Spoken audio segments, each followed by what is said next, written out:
गजाननं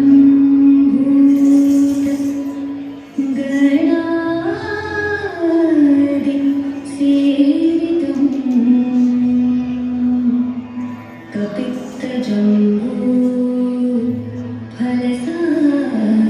कपित्तजम्बूफलसारभक्षितम्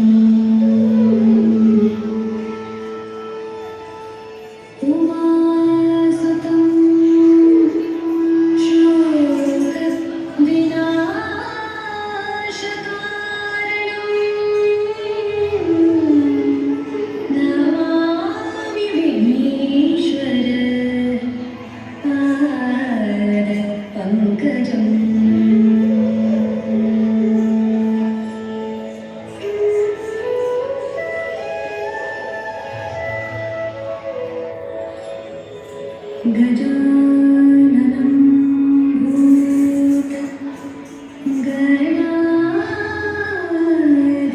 भूतगणादिसेवितं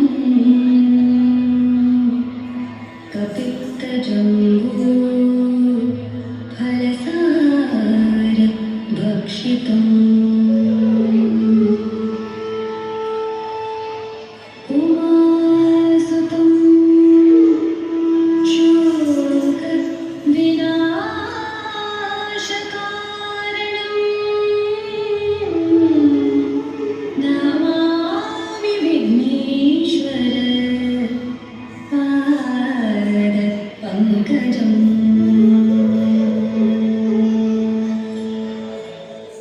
पादभेद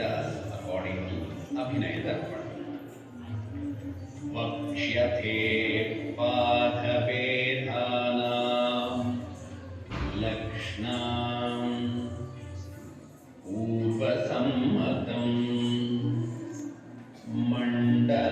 मण्डलोत्प्लवने चैव भ्रमदीपादचापिका चतुर्था पादभेदा स्वयू येषां लक्षणामुच्यते मंडलभेद according to स्थानकं च आयतम् आलीनम् प्रत्यालीनं प्रेषणं प्रेरितानि च स्वस्तिकं च मोटिनं समसूचि बाष्पसूचि इति च दशमण्डलानि कृतानि